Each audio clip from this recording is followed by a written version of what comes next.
Hello everybody, welcome back to Pokemon Crystal. In the last episode, we got the Hive Badge by defeating Bugsy, and we pretty much beat the ever-loving crap out of our rival again.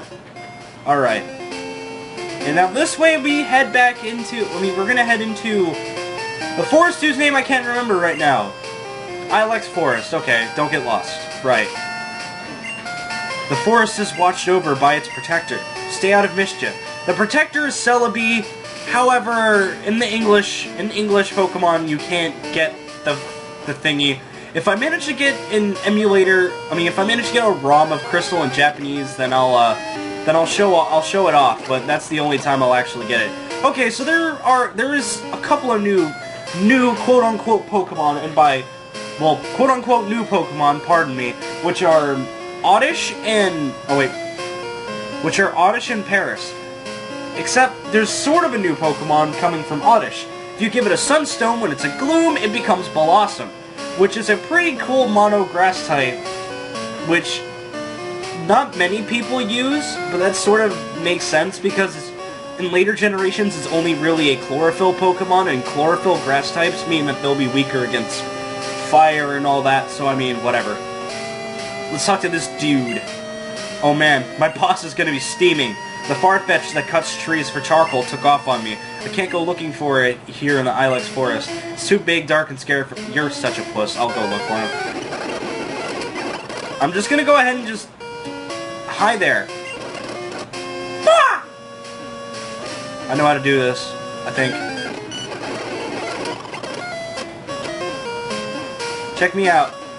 Masterful stratagem. Hang on. There's an item. I need it.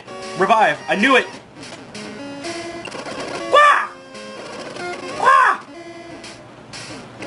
Wow, thanks a whole bunch. My boss's Pokemon obey me because I don't have a badge. Ha ha! But in Heart Gold and Soul Silver, it's 2 Farfetches, so it shouldn't be too hard. They should know Peck or Gust at least. Ah, my Farfetch! You found it for us, kid? Without it, we wouldn't be able to cut trees for charcoal. Thanks, kid. Now how can I thank you? I know, here, take this. And we receive HM01, which is cut. I'm gonna cut you! That's the cut, HM. Teach to a Pokemon to clear small trees. Of course, you have to have the gym badge from Azalea to use it. Right. So, really quick, go back to Azalea, because if you go to the Cutter's house, which is over here, I just didn't go over here because I didn't have to, you talk to the kid. I'm sorry, I forgot to thank you. This is charcoal that I made. Fire-type Pokemon would be happy to hold that.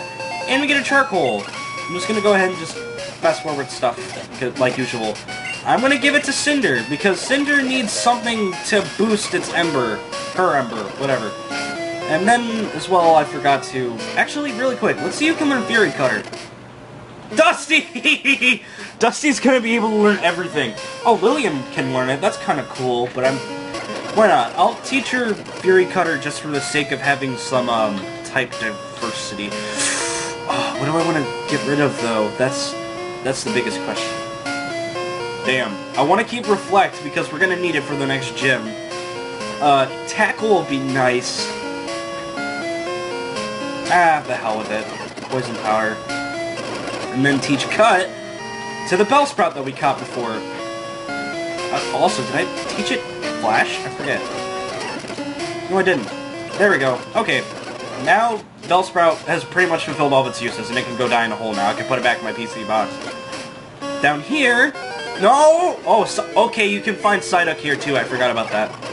So yeah, if you need a water type, you can get Psyduck, but I'm personally not using Psyduck. I have a different idea in mind. X-Attack! That's pretty sweet. Alright. Let's see. Antidote. Oh, there's an Oddish. Swift! Swift! Oh, my stomach hurts. God. I shouldn't have drank a Pepsi and an energy drink. I need to pee again, too. God. Oh, you can find Venonat here, too. God, I'm sorry. I'm having a hard time remembering what Pokemon are here. What am I doing? I'm shaking trees using Headbutt. It's fun. Here, you try it, too. Get TMO2, which is Headbutt. Obviously. Rattle trees with Headbutt. Sometimes sleeping Pokemon fall out. Alright, I'm gonna teach that to... I'm gonna go ahead and teach Headbutt to Lillian. Lillian is just getting moves left and right now. I think it's funny that I talked about how quote-unquote terrible of a move that Fury Cutter is, yet I gave it to Lillian. It's not necessarily it's a bad move, it's just it needs time to get used to, and you have to rely on your luck so it doesn't miss, because it has 95 accuracy. Oh yeah, I'll show you the headbutt mechanic. You headbutt trees and you can find Pokemon. I didn't get anything. You can find stuff like Hoot Hoots and I think Rattata, but there are other... Sure, I'll fight this guy while I talk about this. You can find some interesting Pokemon though in the trees. You can find Apom, which if we're playing Gen 4, I could totally recommend it because in Heart Gold and Soul Silver you can get Ambipom. And Ambipom is totally awesome and worth your time because it's a great Pokemon. You can also find Pineco. Pineco isn't necessarily good until later. Until later generations where it learns things like Gyro Ball and Toxic Spikes. Because it's supposed to be like a tanking setup Pokemon. But it's not that bad now. If you want a good tank that can learn some decent moves, you could go with it. And then what everybody wants to hear that comes from trees. When you're in Azalea Town or in the route right next to it, you can find Heracross. Heracross is possibly one of the most popular bug types. For many reasons, because good Pokemon for one thing, and just makes every Psychic type cry. I know that there are some YouTubers that have said that before, aka Chicka Conroy. Oh, really quick, talk to this chick and she'll give you a TM for Sweet Scent. Because it gets until I think Gen 4, it has its own little special move called Mega Horn, which is basically a Hyper Beam for bug types, except Heracross can only learn it, and it's a monster force, and he's also an incredibly good fighting type. However, good fighting types don't come around for him or something like Hitmontop until like Gen 3, when stuff like Brick Break are introduced. So for the fighting type, you might not want Heracross, but if you want a good bug type that can also totally ruin everything, yeah, Heracross is the perfect pick for it.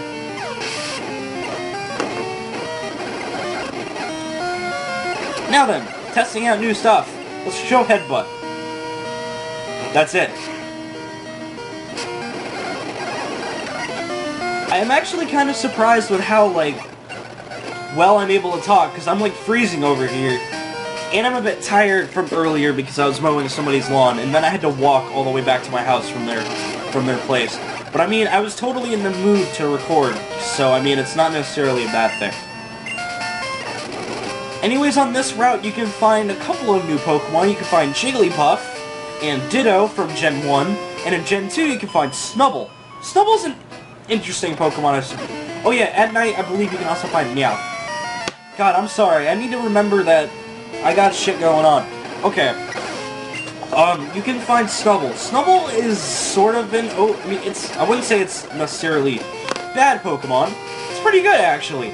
It's pretty much a monster physical attacker, and it gets even better in Gen 3 when it gets the ability Intimidate, which cuts attack in half, so fighting types, which will be the biggest bane for normal types, would just be a perfect addition to it. As well as in Gen 6, he becomes Fairy type.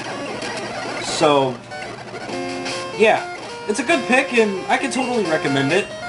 Well, not totally recommend it because it is slow, but it does make up for it in strength. Okay, this is the daycare center. I'll read this really quick. Basically, at daycares, you can leave your Pokemon and they'll grow levels and such. However, you can also, if they're in certain egg groups, and depending on what Pokemon they are and their gender, they can make eggs. This guy, I'm a daycare man. Do you know about eggs? I was raising a Pokemon with my wife, you see. We were shocked to find an egg. How incredible is that? Well, wouldn't you like this egg? Then fine, it is yours to keep. And we get an egg. Oh, give me a second. Oh my god. I'm suddenly getting really drowsy. No. Not sleeping yet. It's only 6 in the evening. Basically, you can get a bunch of Pokemon from this egg, which include Elekid, Magby, Smoochum, Pichu, Tyro, Igglybuff, Cleffa, and I think that's about it. But all of them come with Dizzy Punch, and there's a 15% chance that they'll be shiny. However, it takes forever for it to hatch. I'll do it off screen, which will add more to this ridiculous amount of time that's already on my play record so far. Also, in the dark, if you talk to policemen, you can battle them. Who goes there? What are you up to? They usually use either the Growlithe line or the Hoot Hoot line, so yeah, this guy's got a Growlithe. Oh my god! Level 17! Ooh! Ooh! Okay, I'm good. Wow, I panicked for no reason. Why is it dark out already? It's only 6 o'clock. Hang on. Let me check. What's the time right now? Wow, okay, so... Wow, I did not mean to do that. Whatever. I'm confident in my ability to raise Pokemon. Want to see? Sure. Camper. With a Psyduck. You're going down. Alright. Welcome to Goldenrod.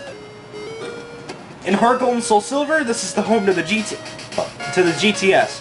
In this game, it's pretty much the home to everything that you would want to do in a Pokemon game, including a whole lot of just general stuff. However, we're going to explore this next time. So, I hope you guys like this part. I hope you guys like this part, just nothing more than glorious filler. But, next time we'll explore a bit of Goldenrod and possibly take on some of the gym. Alright, so see you guys then.